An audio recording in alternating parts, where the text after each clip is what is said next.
ओम शांति। आज 11 जून 2021 के मधुर महावाक्य है।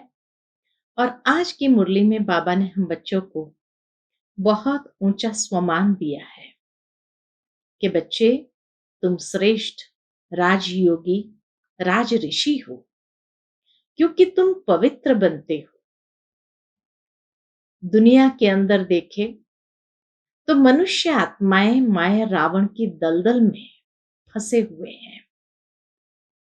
बाबा कहे, तुम बच्चे ही उन मनुष्य को रावण की दलदल से बाहर निकालते हो।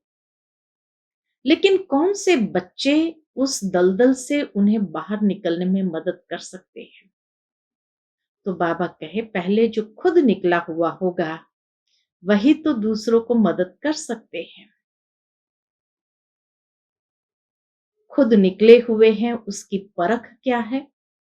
तो बाबा कहे, जो बच्चे इस माया रावण की दलदल से निकले हैं वो आत्माओं की स्थिति इच्छा मात्रम अविद्या की स्थिति होगी।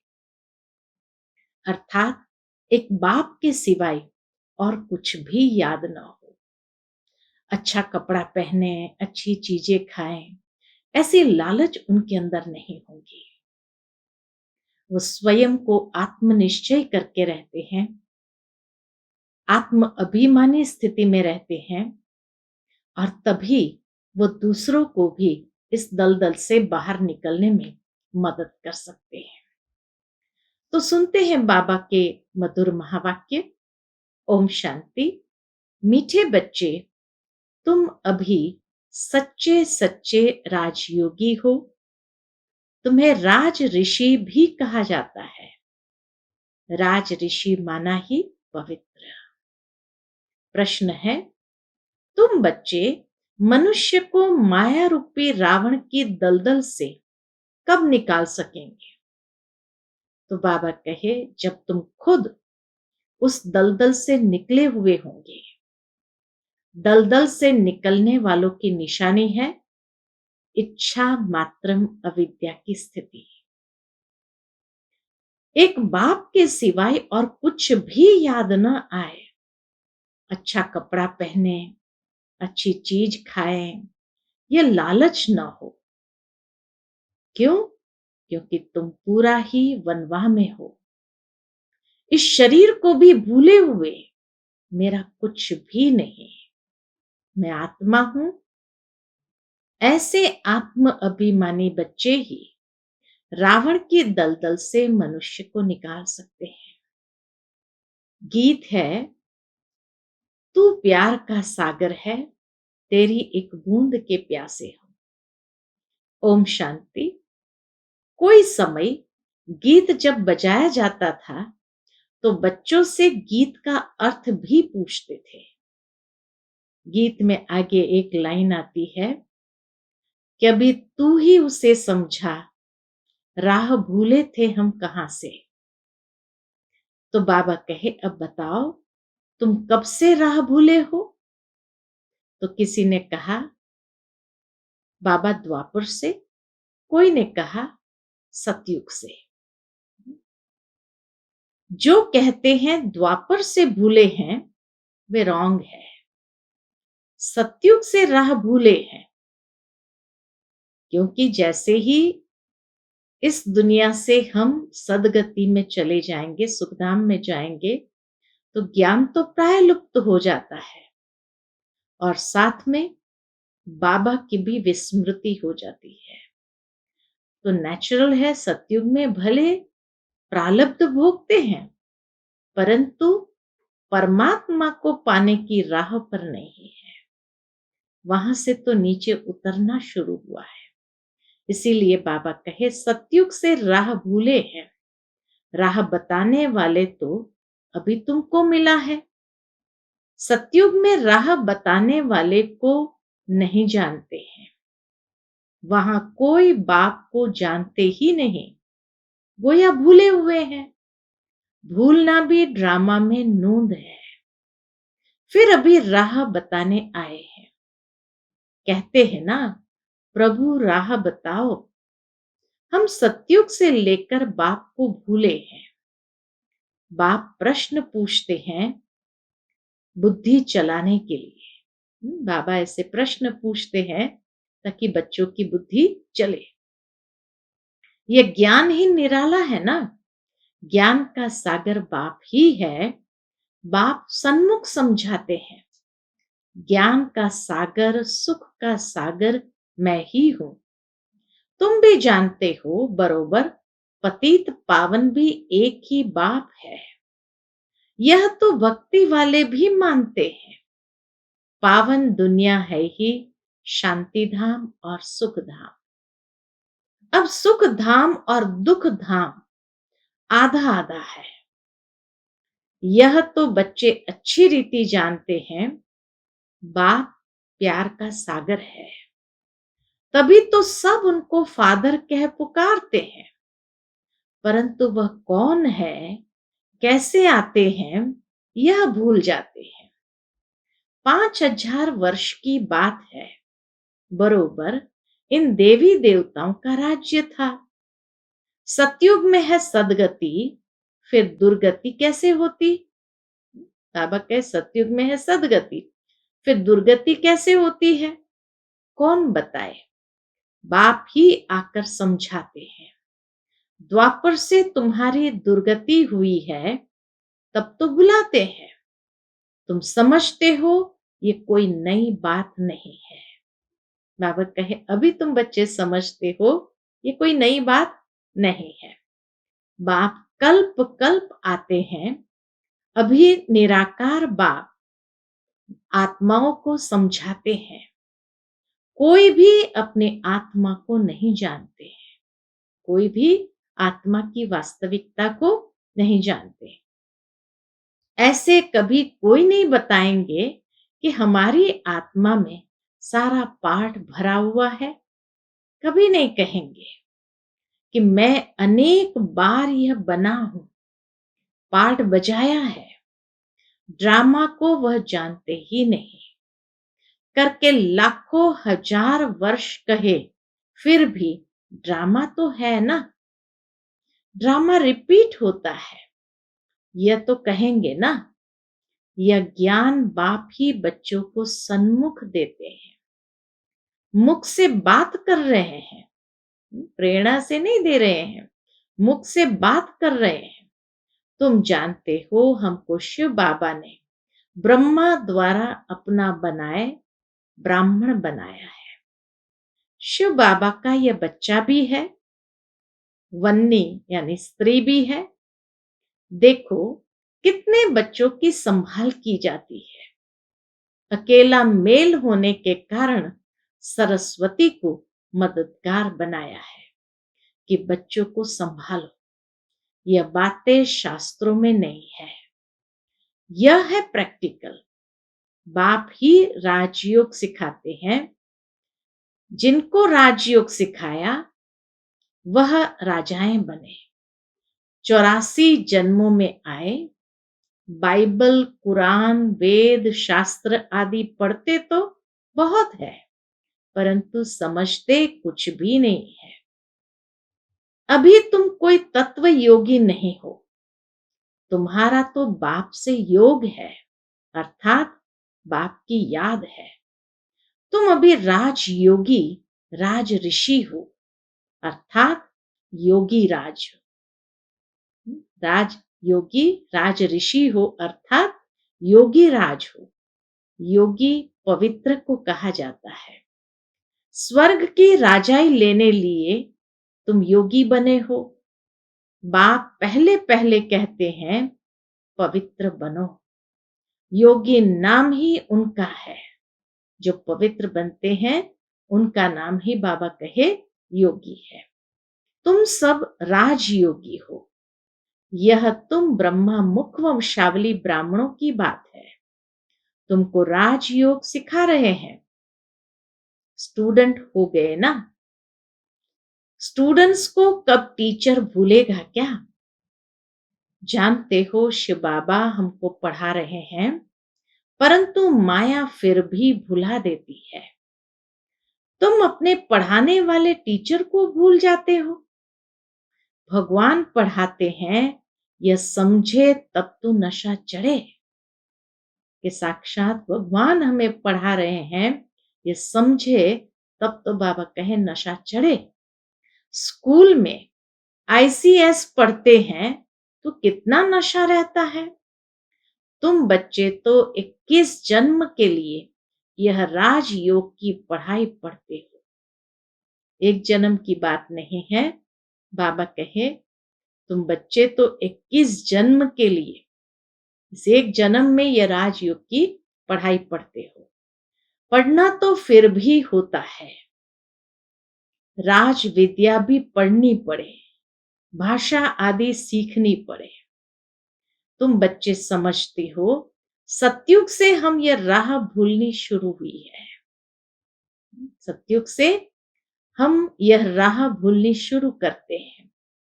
फिर एक एक ढाका यानी पौड़ी, जैसे स्टेप्स होती है ना, सीढ़ी की जो स्टेप्स है, तो बाबा कहे फिर एक एक ढाका यानी पौड़ी स्टेप एक एक जन्म में नीचे उतरते हैं। अभी तुमको सारा याद है, कैसे हम चढ़ते हैं, कैसे हम उतरते हैं। ये सीढ़ी अच्छी रीति याद करो। 84 जन्म पूरे हुए, अब हमको जाना है तो खुशी होती है। यह बेहद का नाटक है। आत्मा कितनी छोटी है। पाठ बजाते बजाते आत्मा थक जाती है। तब कहते हैं बाबा राह बताओ तो हम विश्राम पाए, सुख शांति पाए। विश्राम पाए यानी सुख शांति पाए। तुम सुख धाम में हो तो तुम्हारे लिए वहां सुख शांति भी है। वहां कोई हंगामा नहीं, आत्मा को शांति है। शांति के 2 स्थान है। कौन से? शांति धाम और सुख धाम। दुख धाम में अशांति है। यह पढ़ाई है। तुम जानते हो, हमको बाबा सुखधाम वाया शांति धाम में ले जा रहे हैं। तुमको कहने की दरकार नहीं। तुम जानते हो हम यहाँ पाठ बजाने आए हैं, फिर जाना है। ये खुशी है, शांति की खुशी नहीं है। पाठ बजाने में हमको मजा आता है। आत्मा का ओरिजिनल स्वभाव ही है पाठ में आना, कर्म में आना। ये उसका नेचुरल संस्कार है। इसलिए शांति में बैठे रहना नहीं चाहते हैं, लेकिन बाबा कहे पाठ बजाने में हमको मजा आता है, खुशी होती है। जानते हैं बाप को याद करने से विकर्म विनाश होंगे। कोई कहते हैं हमको मन की शांति मिले। यह अक्षर भी रॉन्ग है। नहीं, हम बाप को याद करते हैं कि विकर्म विनाश हो। शांत तो मन रह न सके, कर्म बिगर रह नहीं सकते। बाकी महसूसता आती है। हम बाप से पवित्रता सुख शांति का वर्षा ले रहे हैं, तो खुशी होनी चाहिए। यह तो है ही दुख धाम, इसमें सुख हो नहीं सकता। मनुष्य शांति धाम सुख धाम को भूल गए हैं। मनुष्य शांति धाम सुख धाम को भूल गए हैं। तो जिनको बहुत पैसा है, समझते हैं हम सुख में हैं। सन्यासी घर बार छोड़ जंगल में जाते हैं, कोई हंगामा तो है नहीं, तो शांत तो हो जाते हैं, परंतु वह हुआ अल्पकाल के लिए।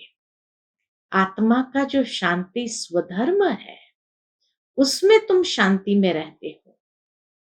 तो इसीलिए बाबा ने आकर हम बच्चों को घर बार छोड़ने के लिए नहीं कहा, लेकिन ये समझाया कि तुम अपने स्वधर्म में स्थित हो जाओ, उसमें तुम शांति में रहते हो। यहां तो प्रवृत्ति में आना ही है, पाठ बजाना ही है। यहां आते ही है कर्म करने। कर्म में तो आत्मा को जरूर आना ही है। तुम बच्चे समझते हो, ये समझाने बेहद का बाप दे रहे हैं। निराकार भगवान वाच, अब तुम जानते हो हम आत्मा है, हमारा बाप परम आत्मा है। परम आत्मा माना परमात्मा, उनको यह आत्मा बुलाती है। वह बाप ही सर्व का सद्गति दाता है। अब बाप कहते हैं बच्चे, देही अभिमानी बनो, यही मेहनत है। आधा कल्प से जो खाद पड़ती है वह इस याद से ही निकलेगी। तुमको सच्चा सोना बनना है। जैसे सच्चे सोने में खाद मिलाए फिर जेवर बनाते हैं, तुम असल में सच्चा सोना थे, फिर तुम्हारे में खाद पड़ती है। अब तुम्हारी बुद्धि में है, हमने पाठ बजाया है, अब हम जाते हैं पियर घर। जैसे विलायत से जब पियर घर लौटते हो तो खुशी होती है, तुम्हें भी खुशी है। तुम जानते हो बाबा हमारे लिए स्वर्ग लाया है, बेहद के बाप की सौगात है, बेहद की बादशाही अर्थात सदगति। सन्यासी लोग मुक्ति की सौगात पसंद करते हैं। कोई मरता है तो भी कहते हैं स्वर्गवासी हुआ। सन्यासी कहेंगे ज्योति ज्योत समाया, जिसमें सब मिल जाएंगे। वह तो रहने का स्थान है जहां हम आत्माएं रहती है। बाकी कोई ज्योति व आग थोड़ी है, परम धाम में कोई ज्योति व आग थोड़ी है जिसमें सब मिल जाए। ब्रह्म महतत्व है जिसमें आत्माएं रहती है, बाप भी वहां रहते हैं। वह भी है बिंदी। बिंदी का किसको साक्षात्कार हो तो समझ नहीं सकेंगे। बच्चे बहुत कहते हैं, क्या कहते हैं, बाबा याद करने में दिक्कत होती है, बिंदी रूप को कैसे याद करें। आधा कल्प तो बड़े लिंग रूप में याद किया, वह भी बाप समझाते हैं बिंदी की तो पूजा हो ना सके, इनका मंदिर कैसे बनाएंगे, बिंदी तो देखने में भी ना आए। इसलिए शिवलिंग बड़ा बनाते हैं। बाकी आत्माओं के शालिग्राम तो बहुत छोटे छोटे बनाते हैं, अंडे मिसल बनाते हैं। कहेंगे पहले यह क्यों नहीं बताया, परमात्मा बिंदी मिसल है। कई लोग पूछते हैं ना, पहले क्यों नहीं बताया कि परमात्मा बिंदी मिसल है। बाप कहते हैं उस समय यह बताने का पाठ ही नहीं था। अरे तुम आईसीएस शुरू में क्यों नहीं पढ़ते हो, पढ़ाई के भी कायदे हैं ना। कोई ऐसी बात पूछे तो तुम कह सकते हो। अच्छा बाबा से पूछते हैं, वह हमारे से बड़ी टीचर है, उनसे लिख कर पूछते हैं। बाबा को बताना होगा तो बताएंगे, वह तो कहेंगे आगे चल समझ जाएंगे। बाबा कहे ऐसे कोई भी पूछता है तो कहो हम बाबा से पूछते हैं, फिर बाबा को बताना होगा तो बताएंगे, वह तो कहेंगे आगे चल समझ लेंगे। एक ही टाइम तो नहीं सुनाएंगे, यह सब है नई बातें। तुम्हारे वेद शास्त्र में जो है बाप बैठ सार बताते हैं, यह भी भक्ति मार्ग की नूंद है, फिर भी तुमको पढ़ने ही होंगे। बाबा कहे भक्ति मार्ग की जो नूंद है फिर भी तुमको पढ़ने ही होंगे, यह भक्ति का पाठ बजाना ही होगा। पतित बनने का भी पाठ बजाना है। कहते हैं भक्ति के दुबन में फंस गए हैं। बाहर से तो खूबसूरती बहुत है, जैसे ऋण के पानी का मिसाल देते हैं। भक्ति भी सुहाने यानी आकर्षक बहुत है। बाप कहते ये ऋण का पानी है, मृग तृष्णा के समान। इस दुबन में फंस जाते हैं, फिर निकलना ही मुश्किल हो जाता है। एकदम फंस पड़ते हैं, जाते हैं औरों को निकालने, फिर खुद ही फंस पड़ते हैं। ऐसे बहुत फंस पड़े। आश्चर्यवत सुनंती कथनती औरों को निकालवानती, चलते चलते फिर खुद फंस पड़ते हैं। कितने अच्छे अच्छे फर्स्ट क्लास थे, फिर उनको निकलना बड़ा मुश्किल हो जाता है। बाप को भूल जाते हैं तो दुबन से निकालने में कितनी मेहनत लगती है। कितना भी समझाओ, बुद्धि में नहीं बैठता। अब तुम समझ सकते हो कि हम माया रूपी रावण की दलदल से कितना निकले हैं। जितना जितना निकलते जाते हैं, उतना उतना खुशी होती है। जो खुद निकला होगा, उनके पास शक्ति होगी दूसरे को निकालने की। बाण चलाने वाले कोई तीखे होते हैं, कोई कमजोर होते हैं। भील और अर्जुन का भी मिसाल है ना, एकलव्य और अर्जुन का भी मिसाल है ना। अर्जुन साथ रहने वाला था। अर्जुन एक को नहीं, जो बाप के बनकर बाप के साथ रहते हैं उनको कहा जाता है अर्जुन। साथ में रहने वाले और बाहर में रहने वाले की रेस कराई जाती है।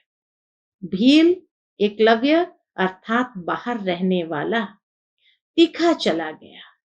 दृष्टांत एक का दिया जाता है। बात तो बहुतों की है।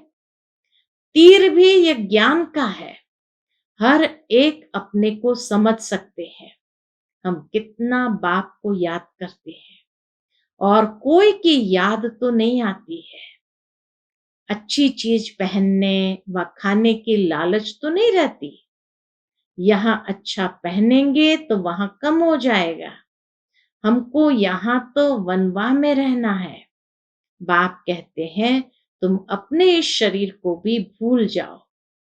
यह तो पुराना तमो प्रधान शरीर है। तुम स्वर्ग के मालिक बनते हो। इच्छा मात्रम अविद्या। बाप कहते हैं तुम यहाँ जेवर आदि भी नहीं पहनो। ऐसे क्यों कहते हैं? इसके भी अनेक कारण है। बाबा ने कोई श्रीमत दी तो इसके पीछे बहुत बड़ा रहस्य होता है। तो इसीलिए बाबा कहे उसके भी अनेक कारण है। कोई का जेवर गुम भी हो जाएगा तो कहेंगे वहां बीके को देकर आई है। देखो कितनी रहस्य की बात बाबा ने बताई कि तुमको जेवर आदि भी नहीं पहनना है। क्यों? इसके कई कारण है। पहला कारण बाबा कहे कोई का जेवर गुम हो जाएगा तो कहेंगे वहां बीके को देकर आई है। और फिर चोर चकार भी रास्ते चलते छीन लेते हैं। आजकल माइया भी लूटने वाली बहुत निकली है। कितना अनुभवी है बाबा है। फीमेल भी डाका मारती है। दुनिया का हाल देखो क्या है। तुम समझते हो ये दुनिया बिल्कुल वैशाली है। हम यहाँ शिवालय में बैठे हैं शिव बाबा के साथ। वह सत है, चैतन्य है, आनंद स्वरूप है।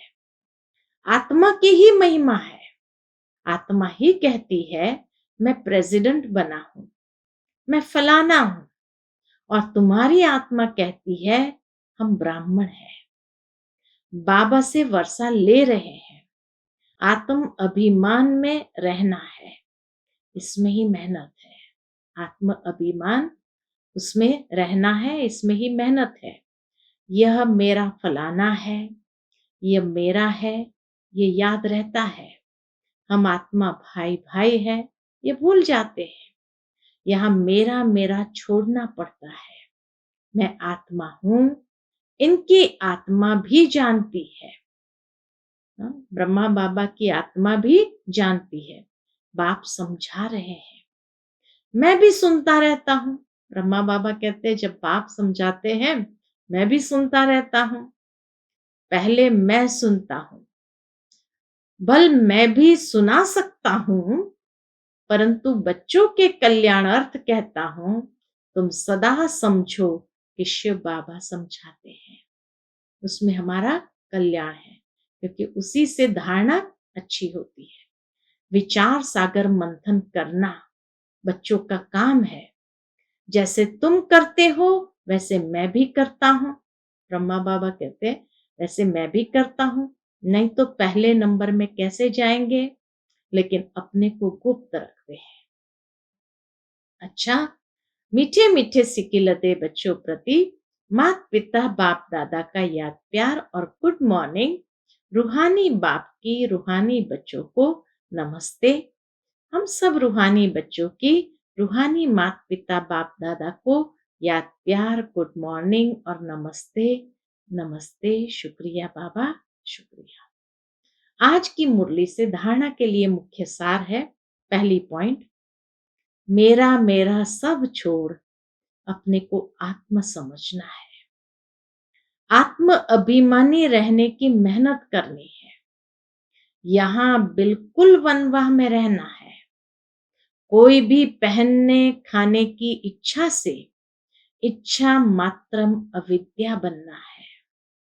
दूसरी पॉइंट, पाठ बजाते हुए कर्म करते अपने शांति स्वधर्म में स्थित रहना है। शांति धाम और सुख धाम को याद करना है। इस दुख धाम को भूल जाना है। आज का बाबा का मधुर वरदान है, हर संकल्प समय शब्द और कर्म द्वारा ईश्वरीय सेवा करने वाले संपूर्ण वफादार भव। हर संकल्प समय शब्द और कर्म द्वारा ईश्वरीय सेवा करने वाले संपूर्ण वफादार भव। संपूर्ण वफादार उन्हें कहा जाता है जो हर वस्तु की पूरी पूरी संभाल करते हैं, कोई भी चीज व्यर्थ नहीं जाने देते। जब से जन्म हुआ तब से संकल्प समय और कर्म सब ईश्वरीय सेवा अर्थ हो। यदि ईश्वरीय सेवा के बजाय कहां भी संकल्प व समय जाता है, व्यर्थ बोल निकलते हैं या तन द्वारा व्यर्थ कार्य होता है, तो उनको संपूर्ण वफादार नहीं कहेंगे। कहीं पर भी व्यर्थ जाता है, कितनी सूक्ष्म बात बाबा ने बताई, तो उनको संपूर्ण वफादार नहीं कहेंगे। ऐसे नहीं कि 1 सेकंड व 1 पैसा व्यर्थ गया तो क्या बड़ी बात है, नहीं। संपूर्ण वफादार अर्थात सब कुछ सफल करने वाले, सब कुछ सफल करने वाले। आज का मीठा स्लोगन है, श्रीमत को यथार्थ समझकर उस पर कदम कदम चलने में ही सफलता समाई हुई है। श्रीमत को यथार्थ समझकर उस पर कदम कदम चलने में ही सफलता समाई हुई है। अच्छा, ओम शांति।